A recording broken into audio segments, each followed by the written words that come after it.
Lalagdat ako ngayon. And gusto kong simulan yung talumpati ko sa pag-akay sa inyo sa pag-iisip ng isang eksena kung saan may konsepto tayo ng ideal na pamilya Pilipino. Yun yung maririnig natin yung mga galak nila tuwing may darating na balikbayan box. Sa bahay nila nakadikit yung dekalidadong litrato nila buong pamilya. Pero sa pamilya ko, hindi ganun. Hindi ako lumaki sa ideal na pamilyang Pilipino. Pag tatanungin ko kayo kapag naririnig natin yung panirala na haligi ng tahanan, hindi ba tama ang kasalukuyang nire-relate natin sa konsepto ng haligi ng tahanan? Pero kasi sa akin, hindi. Ang tunay na haligi ng tahanan ay ang anak. Pero bago yun, kilalanin niyo muna tatay ko. Based sa Philippine Statistics Authority, 2024, tinatayang 42.9% ng mga overseas Filipino workers ay ang mga lalaki. At kasama doon ang tatay ko. Siya ang tatay ko and isa siyang OFW. Kadalasan, nirelate natin ang OFW bilang isang bagong bayani dito sa Pilipinas. Sila yung provider, sila yung pumupunta sa ibang bansa, isinasantabi ang oras nila sa pamilya para lang mabigyan lang ng bubong ang kanilang pamilya.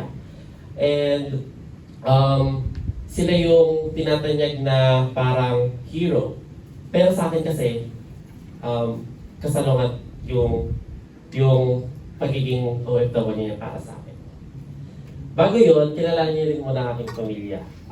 Tatlo kami, ako ang panganay, and may dalawang kapatid, and yan ang nanay ko. Pero kung titingnan natin yung mga sinabi ko kanina, paano kung ang pantasya ng ideal na Pilipino ay ang marahas na realidad ko? Kasi tinatanong ko sa sarili ko, paano kung hindi siya ang tatay ko? Ang pamilyang kinamulatan ko ay malayong-malayo sapagkat nabuhay ako sa ingay at gulo. Namulat ako sa puro away. Umaabot sa punto na napupuyat kami ng mga kapatid ko tuwing madaling araw kasi wala talaga silang tigil sa pag-away. Tapos pipilitin namin pumasok kahit sobrang puyat na kami. And kung iisipin niyo yun, sobrang nakaka-apekto yun, lalo na musmus pa lang kami noon. Like, elementary pa lang kami noon, tapos gano'n na yung sinasapit namin. At dito ko natutunan na sa likod ng mga magagandang litrato, may mga tahanang nakatayo sa takot at hindi sa pagmamahal. Bago sumunod sa next topic, ito yung punto ko, anak ang haligi ng tahanan. Pero bago yun, ano nga ba yung pinupunto ko sa pagiging anak ng haligi ng tahanan? Ang anak ba ang pagiging haligi ng tahanan ay ginusto ko? Siya ba yung title na inaccept ko ng buong buo? Isa lang ang sagot dyan.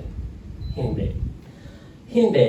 Ang pagiging haligi bilang anak ay hindi kailanman ginusto. At hindi rin ito isang malayang pagpili.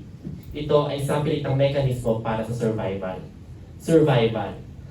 Mamaya, sasabihin ko sa inyo kung paano ang pagiging haligi ko sa bahay ay siya ang sandata namin para magpatuloy kami sa pang-araw-araw bilang pamilya. Sa lahat ng naranasan ko dati, isa sa nagdulot sa akin ay yung trauma. Ayon sa tanyag na kaisipan ni Bessel van der Kolk, ang trauma ay nag-iiwan ng mga pisikal na reaksyon kapag ang labis sa takot ay hindi na maipahayag ng salita. Bakit ko sinasabi ito sa inyo? Kasi isang naratibo ng bata ko, nung nag-aaway yung family ko, yung mother and father ko, nahimatay ako noon at nagsuka-suka ako noon nung nag-aaway sila and parang hindi na nila ako nakita noon. Hindi nila napansin na gano'n na yung kalagayan ko. At dahil doon, sobrang natakot na ako noon hanggang sa lumaki ako na hanggang ngayon, nasa isip ko pa rin yung pangyayaring yun. Hindi ko yung makakalimutan. Yung trauma na yun, pit-pit ko pa rin hanggang ngayon. At ang sunod naman ay okay. Yan. Ayon kay De Castro, ang pagpapakain, pagbibihis at pagpapaaral sa anak ay ginagawang isang uri ng investment na dapat bayaran ng anak sa pamamagitan ng habang buhay na pagsunod at pagtahimik. Sa pamilya ko, ang tatay ko, hirap na hirap akong humingi ng sustento. Anak ang haligi ng tahanan dahil ako ang kumakausap sa tatay ko, lalo na tungkol sa aspetong pinansyal. Kasi may dalawa akong kapatid, at yung nanay ko hindi na nakakausap ng tatay ko. Ako yung parang sundalo na lulutukin ko yung galit ng tatay ko para lang lulutukin ko yung galit sa tatay ko para lang makausap siya, humingi ako ng allowance, pambayad sa tuition ng kapatid ko. Kahit, alam mo na, parang nilalabag ko na yung sarili ko kasi galit na ako sa tatay ko pero nagmumukha pa rin akong mabuti para sa kanya. At alam ko na sinusuot ko yung maskara na yun para lang mapag-collect namin yung family ko kasi hindi pa rin naman kami kaya buhayin ng nanay ko ng mag-isa. And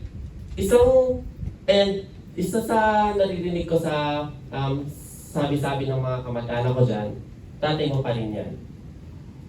Oo, tatay ko yan, pero naramdaman ko ba yung pagiging tatay niya?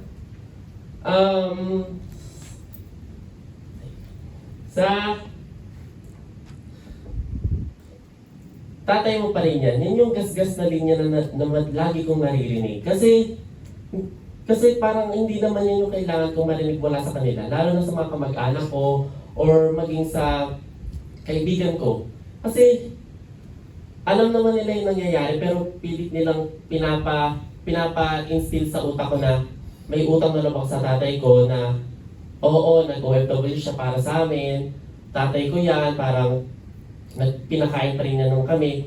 Pero hindi niya yung matutumbasan kung gaano kalala yung sinapit ko para lang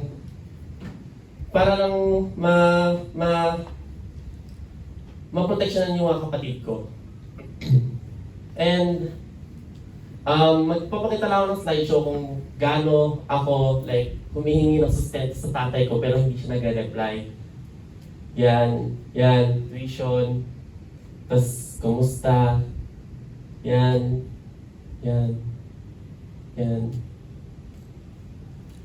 And yung sustento na yun, hindi siya pabuya or pabor. Isa siyang legal na obligasyon. Ayon sa Executive Order number 209, ang suporta ay tinuturing na indispensable sustenance. Ang Republic Act number 9262 ay malinaw din nagsasabi na ang paggamit ng pera o ekonomikong aspeto para kontrolin sa kalinusaktan ng pamilya ay isang krimen. Sa lahat ng ito, sa lahat ng sinasabi ko, marahil nagtataka kayo bakit hindi namin siya nire-report. Or bakit pinipili naming maging tahimik. Dahil, kaya hindi namin siya sinasabi kasi hindi namin kayang bayaran yung sistema sapagkat sa tatay pa rin kami nakadepende. At naniniwala ako na hindi talaga namin kaya kapag wala siya. Kaya ako,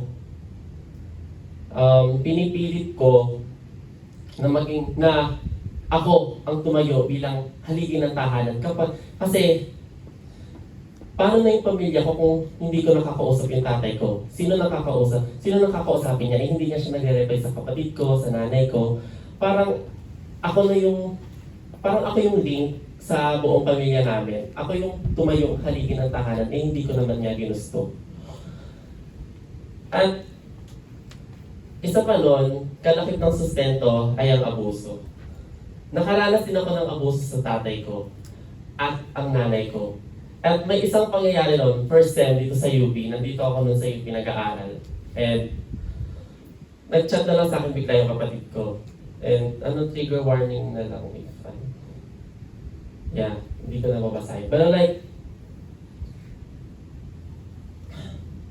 nang mabasa ko yan, parang nawala ako sa kasi hindi ko alam kung anong gagawin ko ng time na yan. Kasi parang bumabalik lahat eh.